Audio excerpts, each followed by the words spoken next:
As redes sociais ganharam força nos últimos 10 anos e foram conquistando espaço entre os internautas, por oferecer mecanismos eficientes de relacionamento, compartilhamento de informações e discussão. É a nova praça pública.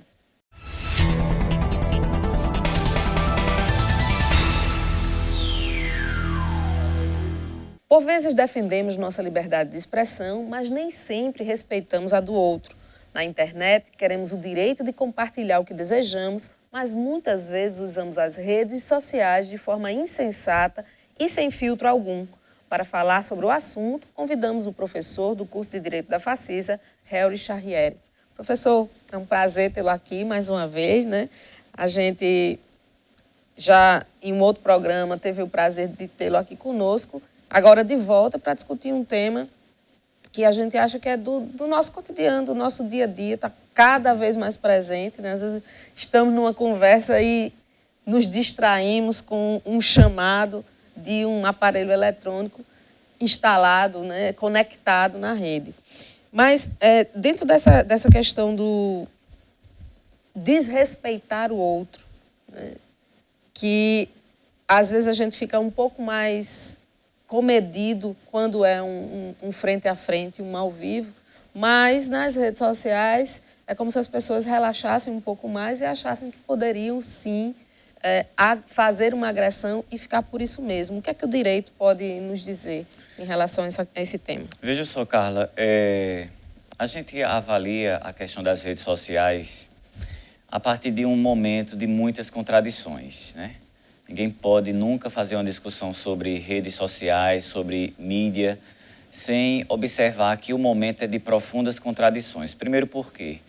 Porque a liberdade, a democracia, a facilidade de comunicação que nós temos hoje, elas têm permitido que as redes sociais elas sejam um novo instrumento de novos relacionamentos, de novas formas de visibilidade e novas formas de você estar no mundo. Então, as redes sociais, ela caminha muito para permitir que o sujeito ele se torne não um sujeito isolado, mas um sujeito interagido, sendo que a questão é exatamente saber que forma ele está se interagindo, né?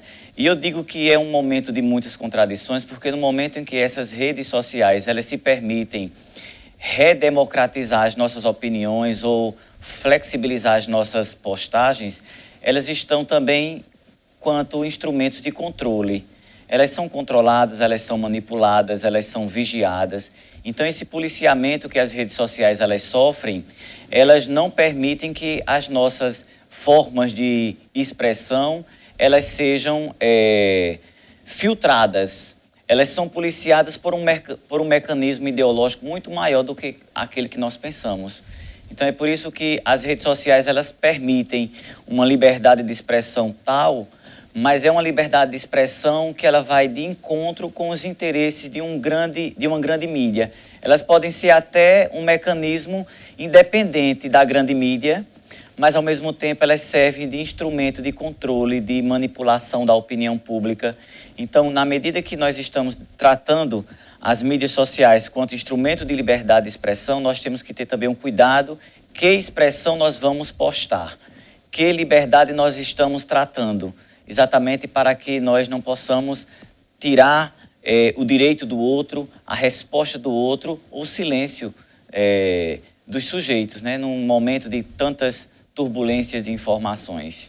E esse é um problema, a história da turbulência da informação, porque isso exige do sujeito também que ele tenha um preparo para agir como filtro, para não acreditar na primeira informação que lhe chega, para não reproduzir. Porque o que é as redes sociais? As redes sociais são espaços de novas formas de sociabilidade em que cada um ele quer expressar o seu ponto de vista, expor a sua opinião. É uma forma de estar na necessidade de se expressar. Sendo que o problema das redes sociais é exatamente esse, a falta de uma filtragem capaz de permitir que as minhas postagens não sejam, instrumentos de verdade, instrumentos de manipulação do conceito do outro. Nós temos muito uma tendência de achar que as nossas postagens, que as nossas formas de de enxergar e de ver o mundo, elas são as referências universais.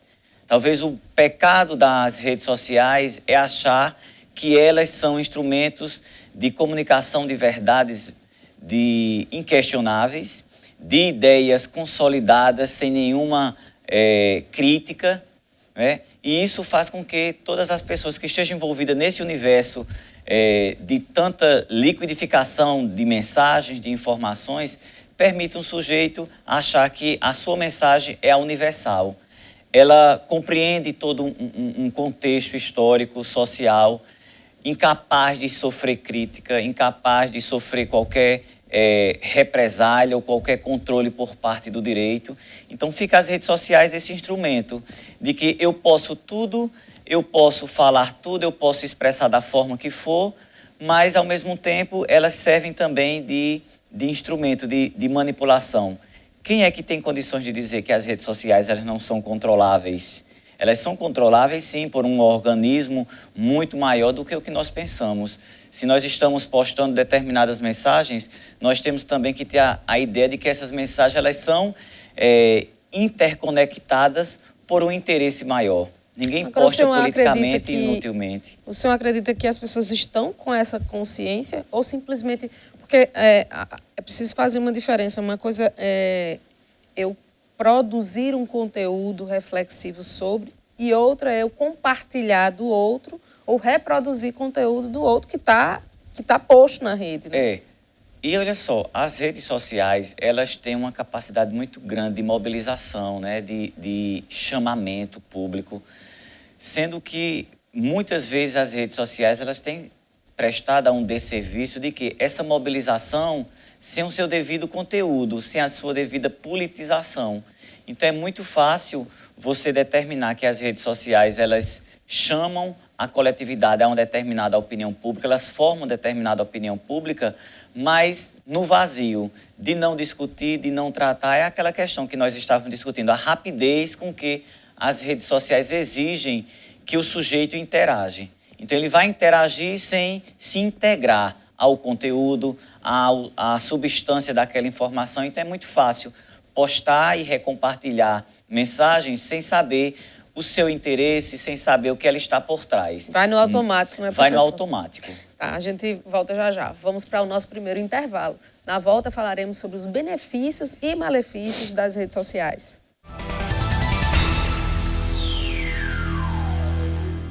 Estamos de volta com o tema jurídico, agora falando sobre as influências das redes sociais na sociedade. Professor, temos agora o Marco Civil, né, já há um tempo, e como é que ele protege e promove a diversidade cultural? O Marco Civil ele é considerado a constituição das relações virtuais, porque ele vai regular, ele vai disciplinar a partir de regras, a partir de princípios, o uso da internet.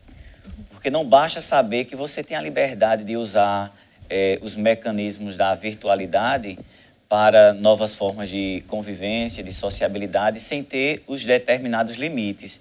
Então, o Marco Civil ele vem para redefinir ou reconceituar o lugar do usuário junto a essa nova forma de interação que é a internet. Definir as regras do jogo. Definir as regras do jogo. Agora, não basta apenas definir de forma legal as regras do jogo desse mundo da virtualidade sem passar pelo processo da educação. Né? Como a educação ela vai ser também um instrumento para policiar o nosso jogo de relacionamento com o outro que está do outro lado da tela, do computador, do celular. Então, isso fica muito voltado para as práticas jurídicas, o marco civil, regulatório das relações virtuais, mas também perpassa por todo um conjunto de adaptação, de educação e, sobretudo, de convivência.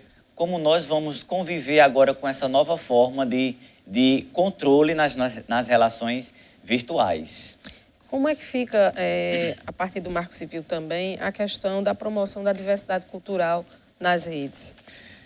É um grande problema falar em diversidade cultural, porque as redes sociais elas têm se postado quanto instrumentos de que todo mundo é igual.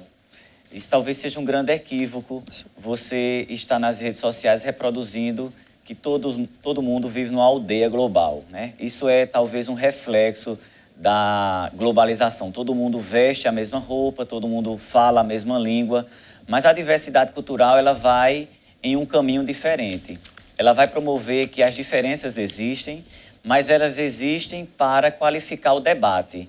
Então, a diversidade cultural nas redes sociais, elas têm esse lugar de grande desafio, permitir que todos possam interagir sabendo que o outro não é igual a você, sabendo que a sua identidade cultural, sabendo que as suas perspectivas políticas, econômicas, sociais, elas não são iguais. E a diversidade cultural ela permite que as redes sociais elas possam também se reeducar para esse novo ambiente de diversidade, de diferenças. A Unesco, a Organização das Nações Unidas para a Educação e Ciência, ela tem permitido que muitos países possam fazer essa nova revisão no que diz respeito a esse diálogo com outros povos, com outras tradições, com outras culturas, exatamente para quebrar aquela ideia de que vivemos numa aldeia global, onde todo mundo pensa da mesma forma, porque isso é muito mais uma violência, pensar dessa forma, e permitir que as redes sociais elas sejam também um espaço de promoção para que sujeitos diferentes, que não devem ser tratados como desiguais, as diferenças existem, elas não podem ser tratadas de forma desiguais para que nós possamos naturalizar. Isso é uma grande violência. As redes sociais elas têm se prestado, de certa forma, a esse papel. Mas, de certa forma, cabe a nós fazer esse filtro, esse policiamento para que as redes sociais elas não sejam reprodutoras de desigualdade, mas promotoras das diferenças. Como é que as diferenças possam existir. Como é que o senhor vê a participação, o uso dessas redes sociais por parte das minorias? As minorias elas têm ganhado espaço nas redes sociais quando da promoção e da mobilização de seus direitos, né? Da promoção de seus direitos. O movimento negro, o movimento de mulheres, o movimento LGBT, o movimento, inclusive, de defesa ao meio ambiente, ao idoso e à criança, tem visto nas redes sociais um espaço muito fértil. Exatamente porque nós sabemos que a grande mídia, de certa forma, ela monopoliza determinadas convicções que impedem novos discursos, esses que eu acabei de falar, de inserir tanto no mercado de trabalho, nas relações profissionais, quanto instrumento de formação de opinião pública. Então, as redes sociais elas têm criado um ambiente para que as minorias elas possam se revelar, elas possam ganhar visibilidade.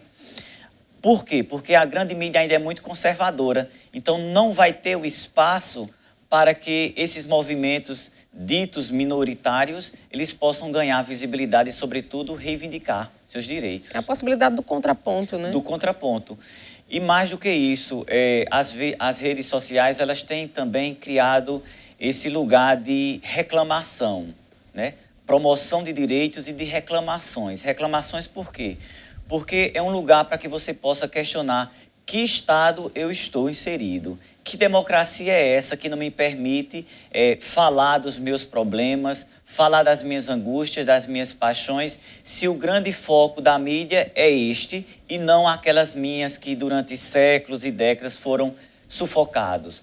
Então não faz sentido as redes sociais ser um local de democracia, de liberdade, se as minorias não têm vozes, não têm espaço para que elas possam falar suas vivências, os seus reais problemas. E qual tem sido a força dessa democracia virtual para fazer valer a democracia de fato, de direito? Eu consigo chegar a um determinado conceito que democracia não é o estado do mando e da ordem.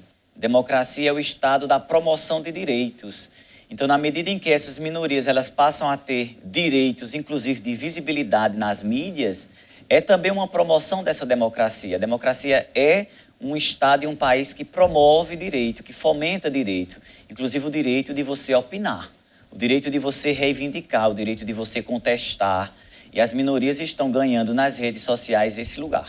Agora, o senhor acha que está ganhando esse lugar de maneira organizada? Porque também depende dessa organização. Está ganhando esse lugar de maneira desorganizada. Por quê? Porque as redes sociais elas estão permitindo que uma avalanche de informação elas possam ser lançadas sem a devida discussão, sem a devida problematização. Então fica aquela questão, eu postei uma mensagem, o outro vai ter a necessidade de compartilhar ou de rebater, mas sem fazer as discussões sobre o seu conteúdo, sobre a sua substância. Às vezes parece ser só a angústia, a ansiedade de colocar de participar. Pra fora, é a necessidade, né, de exteriorizar um determinado ponto de vista sem a devida problematização. Joia, professor, a gente volta já já. Vamos para o nosso último intervalo. É 1 minuto só.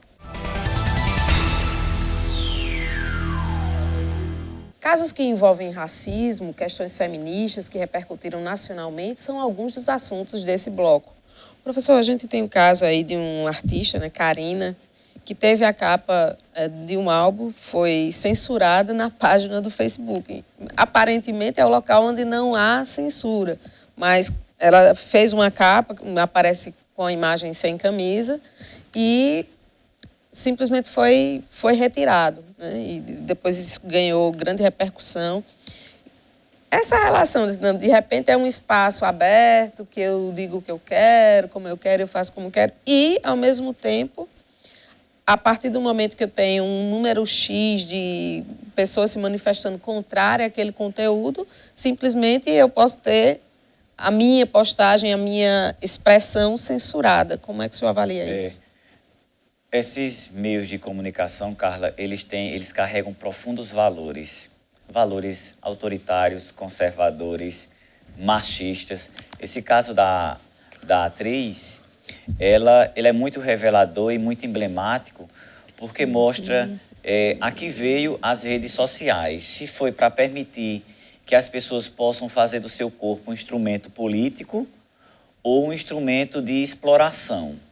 Porque depois desse fato, muitos protestos aconteceram, inclusive muitas outras artistas se manifestaram em favor da atriz que postou uma foto sem a camisa, e muitas delas em defesa à postagem da atriz, tiraram várias fotografias também com os seus à mostra em banheiras.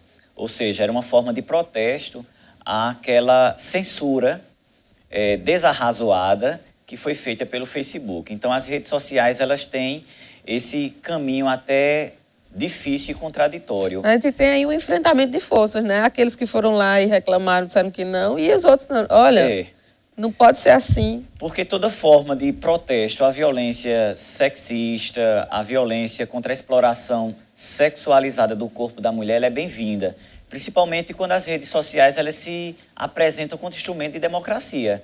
Então, na medida em que você permite que um corpo ele seja explorado para fins mercadológicos, mercantis, e todo mundo vai curtir, reproduzir e recompartilhar, você vai criar um ambiente também para que o seu corpo seja um instrumento de reivindicação, de protesto, um instrumento político no sentido de dizer assim, eu não mereço, por exemplo, como aconteceu no ano passado, o termo, eu não mereço ser estuprada. Então, esse conceito, essa afirmação, ela foi encarada pelas redes sociais de forma muito debochada, de forma muito crítica. Por quê? Porque ela não foi pensada que o corpo, principalmente da mulher, que décadas de exploração simbólica, é também um corpo que é um instrumento político, é um instrumento de combate à intolerância.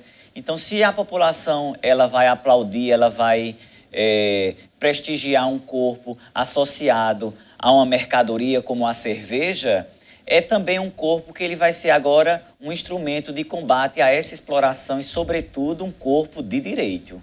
É importante demarcar isso, né?